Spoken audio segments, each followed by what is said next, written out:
Thank you so much, Reverend Jackson, for that introduction. And thank you so much to all of you who have gathered tonight. Permit me to express specifically my thanksgiving to Bob Hulsh, our treasurer and the CEO of Greater Bergen, and certainly to Dr. D, both of whom have been friends for a long time. And certainly again to Reverend Jackson, a mentor and a friend and indeed a brother. And certainly appreciative for your kind words this evening.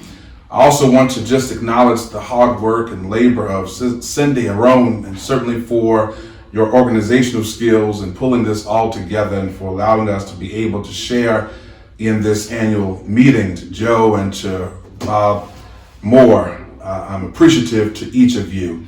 And more importantly, to all of you who join us in watching and taking part of this annual meeting, those of you who make up the membership of First Bergen. I'm excited and I'm grateful to have this opportunity to share with you for these few moments. I'm told I have about an hour and a half to speak, and so I pray that you don't go anywhere. I'm just kidding. As I reflected upon my journey of First Bergen, I could not help but to think about how quickly and how fast time really does fly. I can remember when the credit union was just that, an idea.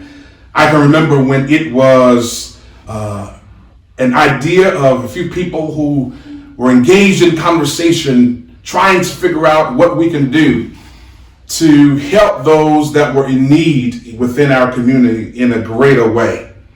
I remember when the idea of its inception and possibilities were merely just simply conversation. However, as it is obvious by our presence and our participation this evening, it is safe to say that conversations can lead to purpose and fulfilled dreams when well-intended people dream and conspire together. That's what happened years ago with First Bergen. That's exactly what happened when people around this table conspired and began to dream. That's what happened when you, the members of First Bergen, heard about that dream and decided that you wanted to be a part of this particular movement. That's what happened when people from the nonprofit sector partnered with the business community and faith community, along with our political leaders, educational leaders, and others who were determined to address the needs of those who were underbanked or unfairly banked in our community. From January 2009 to November 2021, as we stand and watch tonight, and as we listen to these reports, we watch and we witness the growth of First Bergen as a financial institution. And let me tell you, it is nothing short of amazing. From the earliest stages of determining field of membership, determining our physical location, and now talking about mobile banking, from one location to multiple opportunities that exist today. Again, nothing short of amazing. But more importantly, I'm even more excited to know with an extreme amount of certainty that the lives of individuals, families, and institutions have without a doubt been changed and are still being changed. Lives, institutions, families are being transformed and have been transformed as a result of their engagement with First Bergen. This financial institution, unlike many, was birthed with the empowerment of people in mind. From its inception, our purpose has been to ensure that low-income individuals and families have access, and somebody might ask tonight, access to what? Access to resources, access to financial literacy, access to capital, and most importantly, access to opportunity.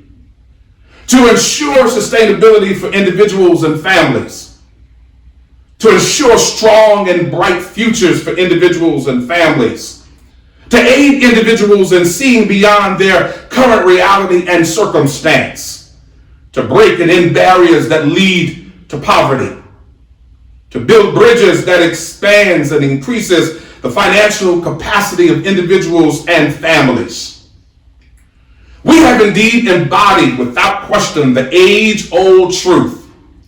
Give a man a fish and he'll eat for a day. But teach a man how to fish and he will eat for a lifetime. I hope that each of you, as members of First Bergen, as members of this community, really understand and value the gift that you have been given through, with, and by your membership. You're not just simply a member of a credit union, but you are a member of a family. You are a member of a movement. First Bergen, unlike many other institutions, is invested in your future. First Bergen is invested in your success. First Bergen is invested in your well-being.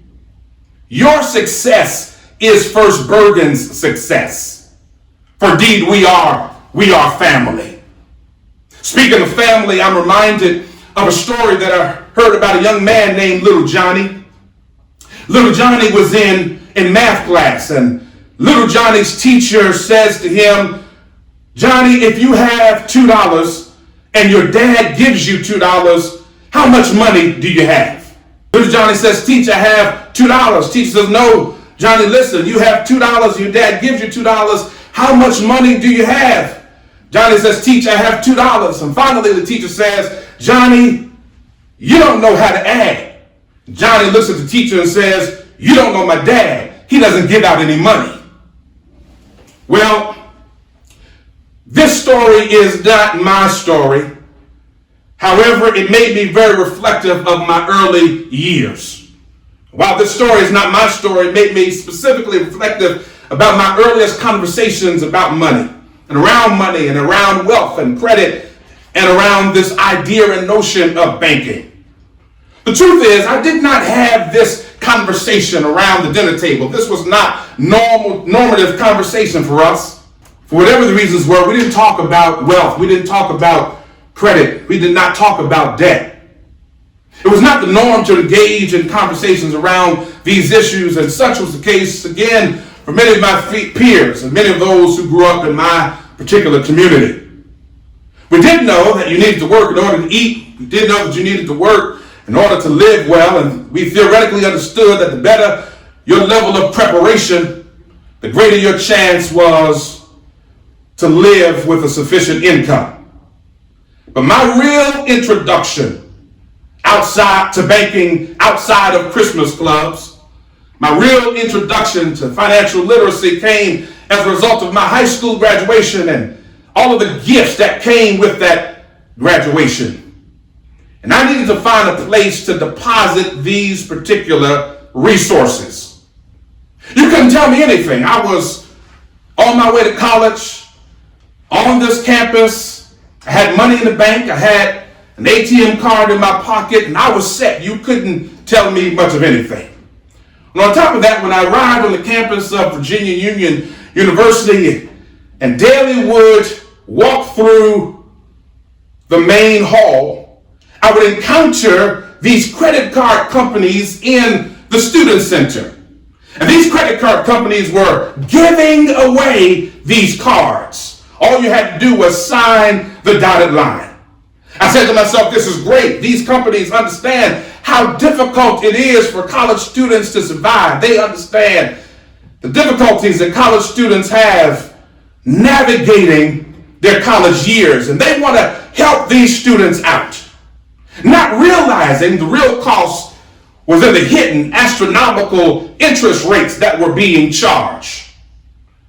I can also remember hearing upperclassmen talking about, with great enthusiasm, about the refund checks. Somebody knows about those refund checks that come at the end of a semester. What I didn't completely comprehend then, at that particular moment, was that the refund checks were simply the overpayment amount of your student loan that was now being given directly to you. It was at that particular moment I remember when I understood that everything has a price. I understood clearly that there was no such thing as free money. I understood clearly that there are consequences for overextending yourself.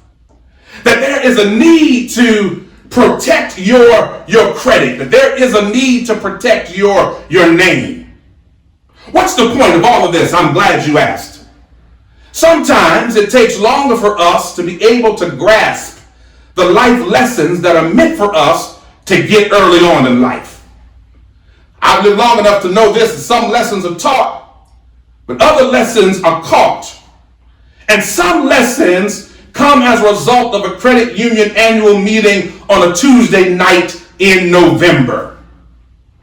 I've said all of that. I've said just to make these last few points.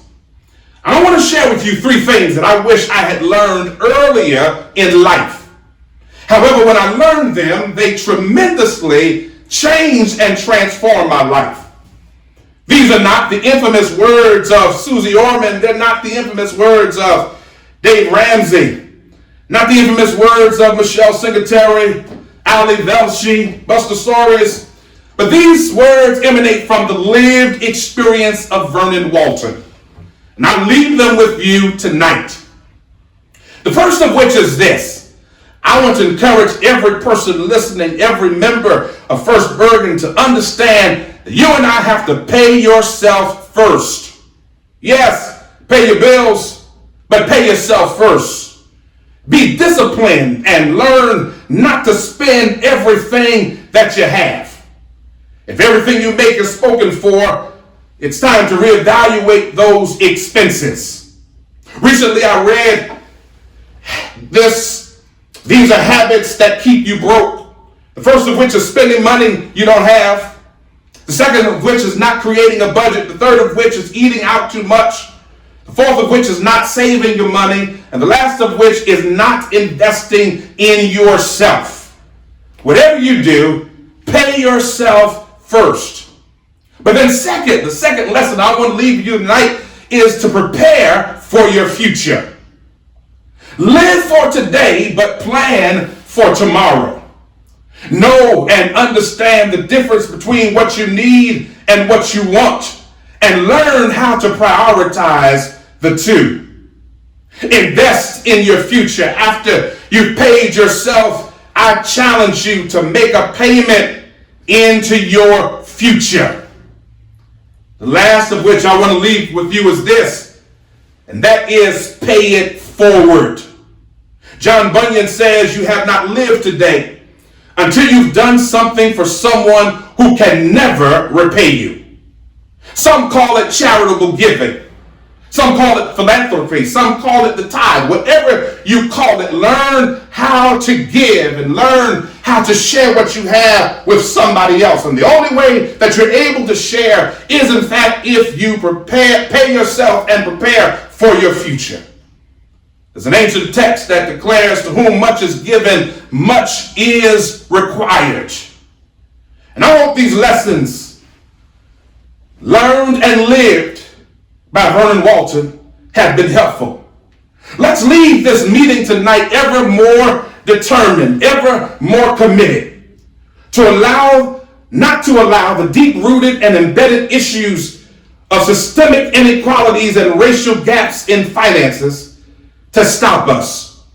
But let's make up our minds and determine that we can do all that we can do to help not only ourselves but each other, by recognizing that you and I are part of a family called First Bergen Federal Credit Union that has services, programs, and a staff that wants you to win. Let's change the narrative. Let's change families. Let's change the lives of individuals. And let's make up our minds that we're going to win together. Thank you very much.